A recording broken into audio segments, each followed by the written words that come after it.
Hey guys, Josh Henry with Church.com. Hey, good friend of mine, Peyton Jones, just released a book today called Church Plantology. And you definitely need to get it. If you're a church planter, a pastor, no matter what, this book has an awesome resources. It's like a textbook, so it's pretty in-depth. But Peyton really talks about the early church foundation and what it took for the early church to start and plant and grow.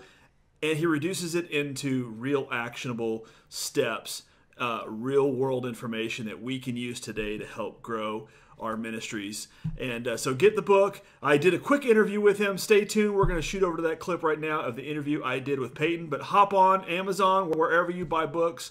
Make sure you get your copy today. Here's that interview I did with Peyton. It as well. I tell you, I didn't know what to expect when I saw you were putting out the book. And so I got a copy. Yeah. So I don't know if you sent it to me or Zonderman sent it to me, but I sent it to you. I put you on there. Yeah. Yeah. I want you to have a copy. So I got it. And man, I've gotten through about the first 5 pages. Nice. It's a bit dense. It is a textbook. But it's intense, brother. Yeah. I mean, I was telling the girls today in the office that I was doing this with you and kind of go, I had to re-explain. They're like, well, how did you ever get connected with Peyton? And I was like, to put it very mildly, it's just a God thing. Yeah. And that I sent him a cold email probably 8 years ago. Yeah. I think it probably was. And just kind of said, hey, here's who I am and here's what I do. And we talked. And then you kind of said, man, I hope you do what I think you do. Right. Was I think your words. Right. And, we've just kind of had that relationship since then. But man, I tell you, I kind of you get a lot of church planting books, and you see a lot of stuff in in the circles we run in. A lot of done for you. Here's the one stop. Here's the resource to end your church. Use this resource and you'll grow your church to 500 people. Right. So books sometimes come up, but man, the amount of research, and I mean, I thumbed through this thing. Where in the world? I mean, where is this coming from? Where are you finding just the wealth of knowledge that you threw into this? Well, being overseas as a missionary for 12 years, and then finding myself kind of at a loss for anything that worked in America. It definitely wasn't going to work in Europe. And it was very post-Christian, very postmodern. Less than 3% of the population went to church. Less than 1% was evangelical. So actually less than 1/3% of the population was evangelical. I actually believe the Bible. So finding myself there over the years, just training planners, working hard, helping planners understand what works, for lack of a better term. Not that I'm a pragmatist, but the pragmatic approach over the last few decades has failed. And that was the scientific, it was, hey, if it works and statistically it produces numbers, it must be good. We must follow it. Well, that was all based on the church growth movement. Church growth movement is, I would say, a foundation of sand. It was a trend, and it's shifting. Right now, 90% of megachurches are in decline. So what worked then won't work now. What got us here won't get us there. And so going to Europe was kind of like being on a time machine, and coming back, it was like, well, here, we found ourselves really reading the New Testament in retrospect of what we were doing, going, that's what they did. Church and public space, like all the team leadership, all these things. And then to find, finding in church history, like, wow, that's what Wesley did. Wow, that's what, okay. So other people, when they're movements of the Spirit, these are the same principles they operated by. So church plantology is really the principles that the first century church operated by. And lots of reading, brother. Lots of reading, lots of study, lots of research. I may not have a PhD, but I probably should by now. I have read and devoured everything that I've ever read by church planners. Well, and I tell you, as I was thumbing through it, I mean, that's the resounding thing that I kept, I skimmed it. I haven't read it word for word yet. I hope to. But really seeing you weren't just there's not a lot of opinion that I found in the book.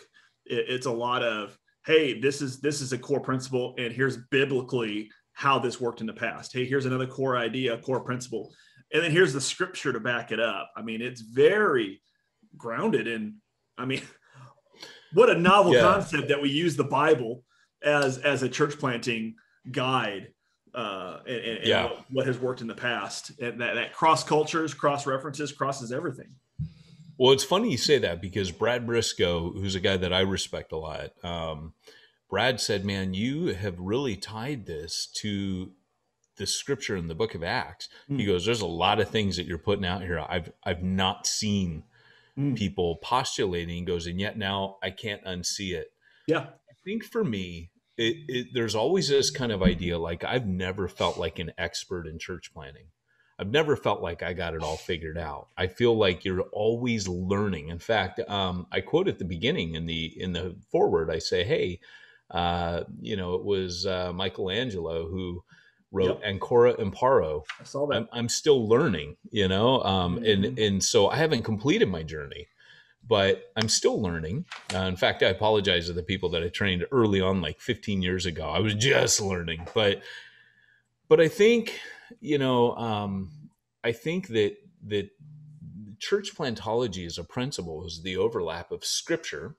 If you picture three overlapping circles, the middle spot is church plantology. That's a church plantology principle. There's scripture, what we observe the apostles doing. Then there's best missionary practices out there in the world today. Surprise, surprise, they overlap, right? Things that the apostles did still work in Southeast Asia. And then the final circle is, hey, if the Spirit, as I said before, if that's true, then whenever there was an advancement of the kingdom in history, you'll find in church history, these same principles are being operated. That is a plantology principle. And the way I like to sum it up is to say, that means you could take these and enact them anywhere amongst anyone at any time. Yeah. Right. To me, that is a church plantology principle. I mean, that's kind of what in perusing through the book, I really got that it transcends. I mean, it's not just a Western culture thing. It's not just hey, you need to hop on Facebook and do this, and you need to have this ad strategy or whatever those things are. It's a little more foundational than that. Into here. Yeah. That's a tool. That's a method. That's a medium, but that's not the message. And how do we reduce it down to the groundworks of the foundation of the message to get that across? So in writing, I noticed one thing you said. And help me understand. So in the book, you talked about planting versus starting, and it almost seemed that you put those as a dichotomy to each other. Can you flesh that out a little bit? Yeah, I think that what a lot of people have talked about, I mean, I use it in the book at the very beginning. I talk about John Keating from Dead Poet Society, where, he has them rip out the first, the introduction to J. Evans Pritchard's analysis of poetry.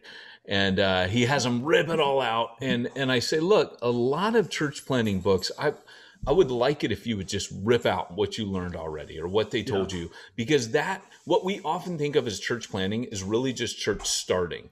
And when I say church starting, that means like renting a building, designing a sexy logo, getting a website, putting it out there, doing your social media. That stuff's all great. There's nothing wrong with doing that, but that's starting a church. That's putting the cart before the horse. That's making the church itself the focus, whereas church planting is doing the stuff that you see about, let's go proclaim Christ. Let's sow the seeds of the gospel. Let's focus on people. Let's disciple.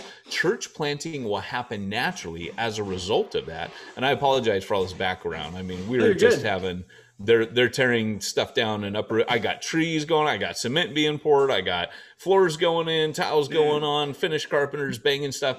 We have an extension, and it is nuts here today. I didn't catch it till you said it, so we're all good. Well, man, I tell you, it's interesting because as you get further down, as I dug in deeper, you talked about the motives of the planter, but also, staying whole as a planter and taking care of yourself. So a couple of things I wanted to kind of dig into on there, because you talked about that, starting a church. Anybody can really start a church based on what you were saying of those things. Hey, we can build a cool logo, get a cool website, find a place to meet. And I've seen that sometimes. You get some guy, there are different levels of planters, and I don't need to go into how I over stereotype church planters sometimes. but you get that guy that's doing it because it seems to be the trendy thing to do in church world. And I feel I want to be a church planter because it's trendy, and they probably would have been better suited had they just gone and started a small business, because they're not really itching a spiritual itch. They're itching an entrepreneurial itch. And it just so happens that, well, my entrepreneurial itch is going to be scratched by starting a church. So you're kind of getting to that. What is that kind of what you were talking through in the false 100%. Yeah. I mean, I don't like hearing people liken entrepreneurs to apostolic gift sets. And when I say apostolic, I mean it with the small a. But, Paul and so many church planning figures throughout church history, they weren't pastors. They weren't really evangelists. They were apostles, which is the New Testament word for missionary. Go to the back of your Bible and try to find the word missionary. You won't find it in a concordance because the word is apostolos, or sent one. So there's the 12. And I always like to tell people there's a reason they were called the 12. The 12 were special. And then Paul says, and lastly, I, like one born out of due time. Paul puts himself in that same category, and that's it. He's the 13th warrior.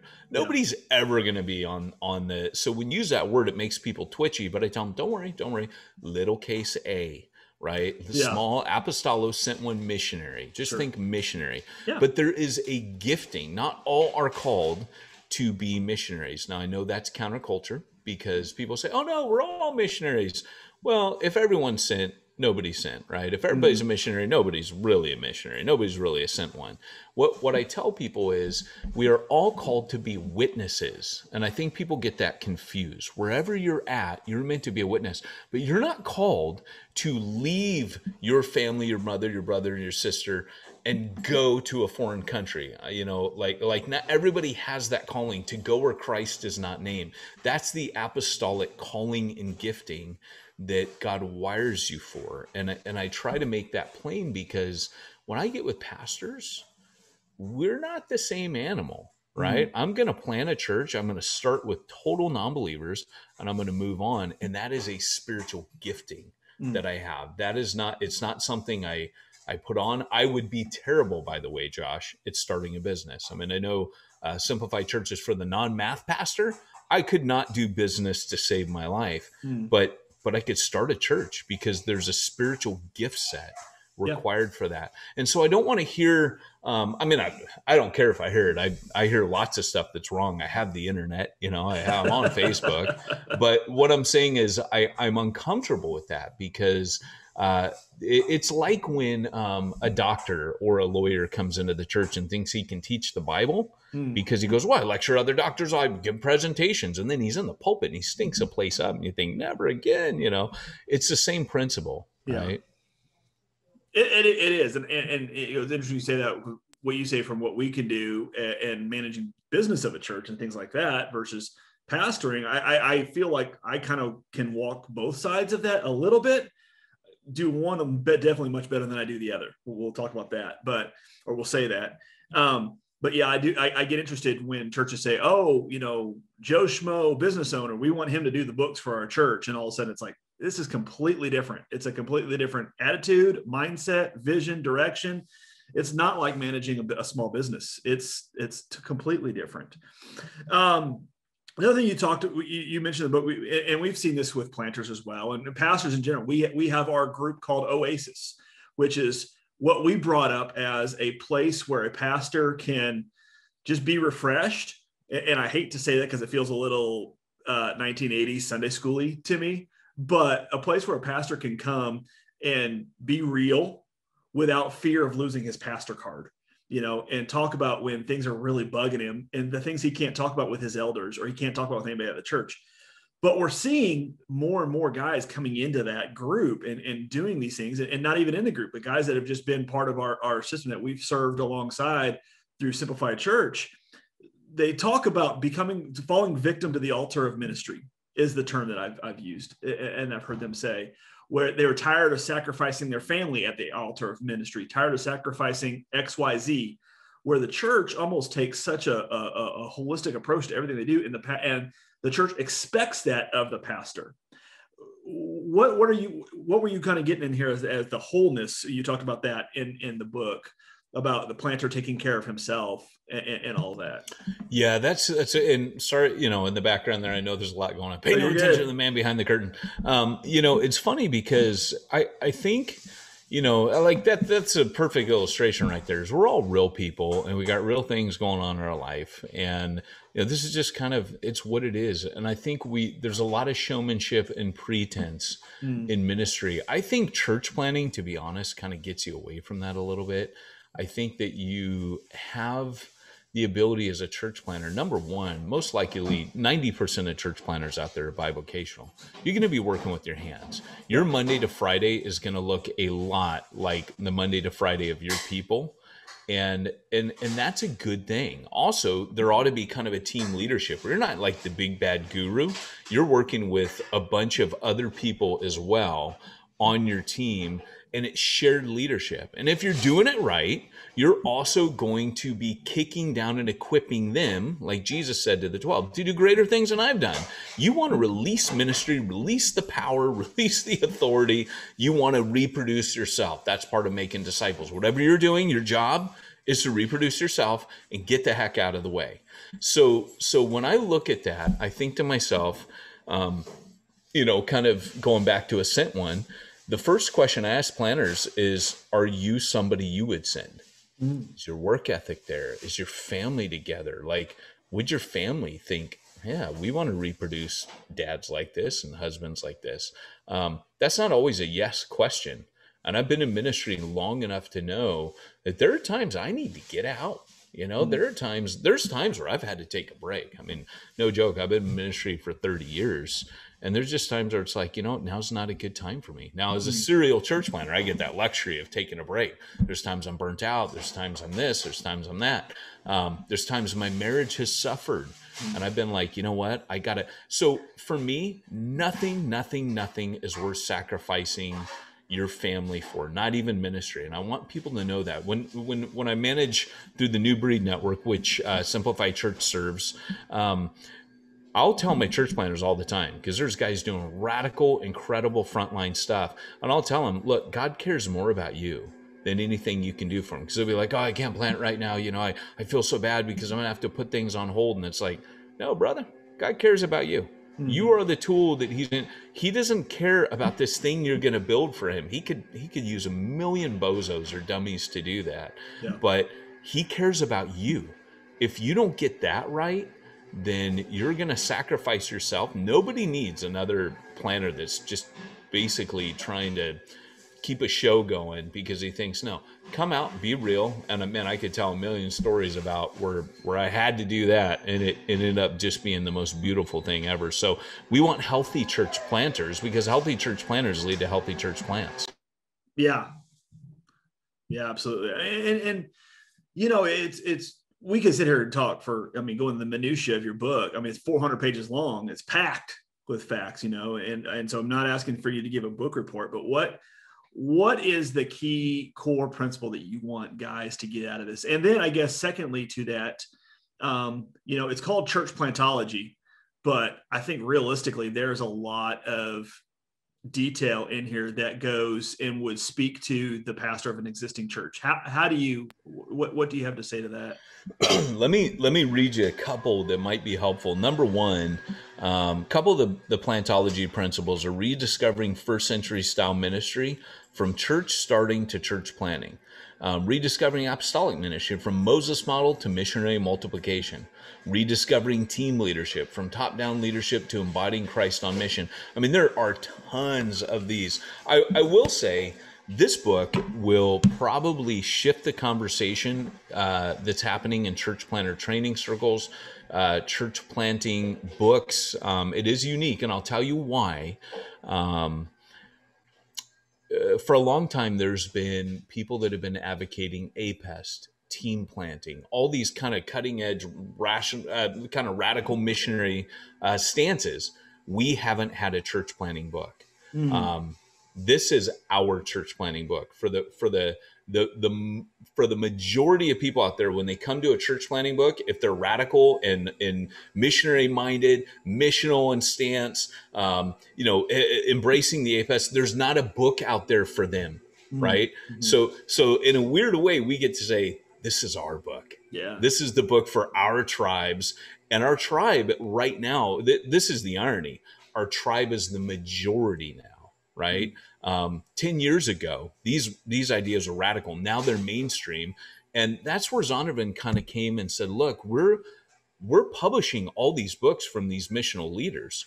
We don't have a church planting. A, we don't have a typical basic church planting book.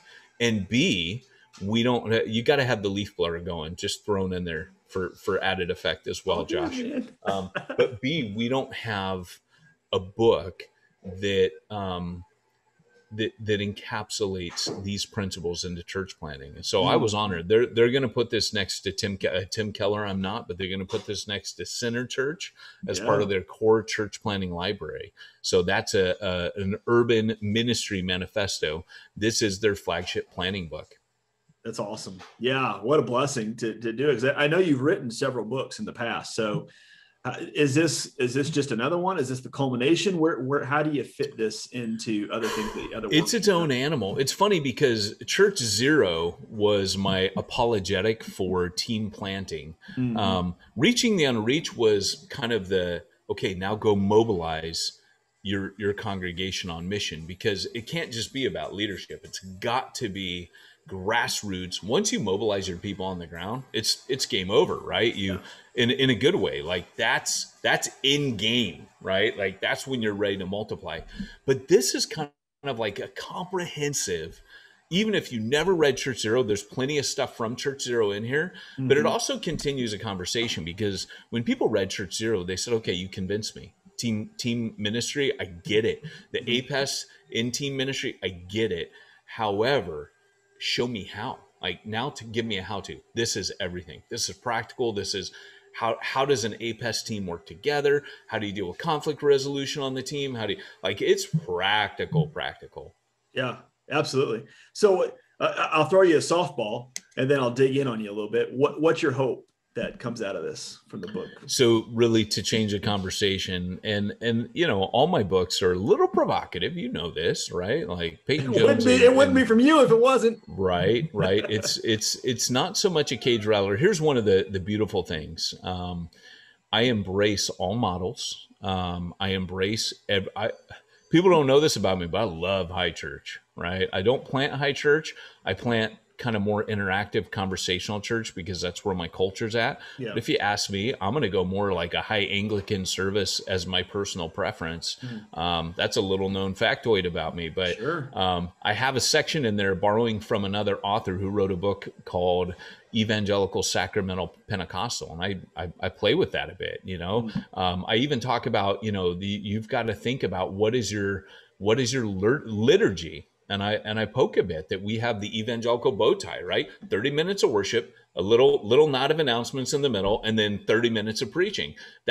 We have one. We just don't recognize maybe that's not the best thing for reaching the people around us. So I want to see people think. And in the very beginning, I want them to think biblically about this. I want them to reevaluate the paradigm that we've inherited from the church growth movement. I want them to start thinking like missionaries. And I want them, once they do that, I feel like my job's done, because the science part of it are these New Testament plantology principles. The art, because the subtitle is The Art and Science of Planting Churches. The art is how you put those principles into practice. You get a lot of wiggle room there. Yeah. And that's what I would love to see is a new generation, particularly the younger generation, that gets a lot of these principles anyways. It's funny how God in his sovereignty is kind of setting this next generation up. They're ready to receive this. Yeah. And I work with that like I'm training these young people all the time, but I love the fact that now they're going to start seeing it. And you don't have to change your denomination. You don't have to change. Everybody can put these principles in their system. Because I think all the systems, all the I've been in so many. I've been in Nazarene. I've been in Methodist. I've been in Presbyterian. I've been in Baptist, Reformed Baptist. I've been all over. I'm like this NASCAR mutt with all these different stickers. RCA. I mean, I've been everywhere, right? Sure. So to me, it's kind of like I believe the body of Christ is beautiful, and anyone who knows me for any length of time knows I'm going to embrace all of it, because I think we've all got a piece of that elephant, and I break that down in the book too. That like the vineyard, the Bethels, the vineyards, the Pentecostal movements, they're holding on to the P in that APEST equation, the prophetic leaders. Yeah. But what if we put a John Piper, right, with someone from Vineyard? Boom, you've got a powerhouse, right? Because now you've got the teachers and the prophetic leaders working together, right? You've got all these. That's how Christ intended his church to move, so that no movement got out of balance. We don't have dry, dusty theology that can't do anything, right? We have, but then we don't have weird circus, 3-ring circus, tent weirdness going on either.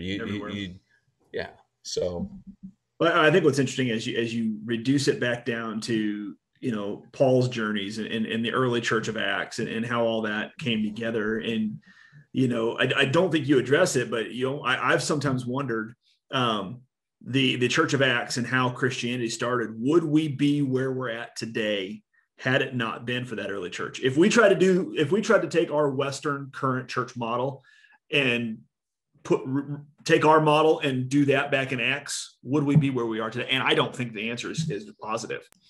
Right. I don't know, but it feels like, it's time to take a step back to what worked and what was the foundation and the grounding of the early church. And I think that's great. So, man, I've kept you for too long. I'll let you just put in a couple final words and what you want to happen here. And we'll, make sure a lot of guys get in front of this for sure. Thank you so much. And let me just say, I think the world is Simplify. You and I have a friendship going back 8 years, and, we've never exchanged money. You and I remember back in the day, you were what I needed to plant in urban Long Beach. I think that's important for people to know. I'm not getting any money kickbacks, but you and I are partners. And the reason is I'm very careful who I work with.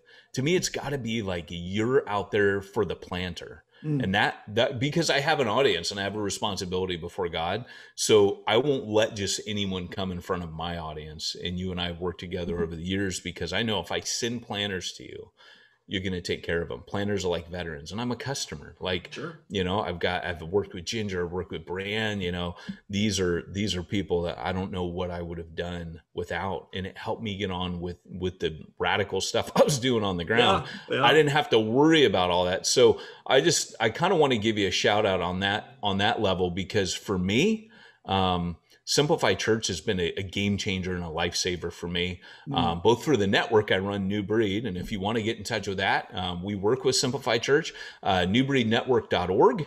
And you can check us out. Our goal is to make you the best equipped and loved and cared for planner on the planet. We're not out to take over the world. We are radical. Most of our planners are Bivo, and it's pretty crazy little network. But then if you want to sign up for my newsletter, you can go to ministryninja.com, and of course pick up. I'll hold the book up there. Church Plantology. Check it out. We can put them together. There we go. Twinsies.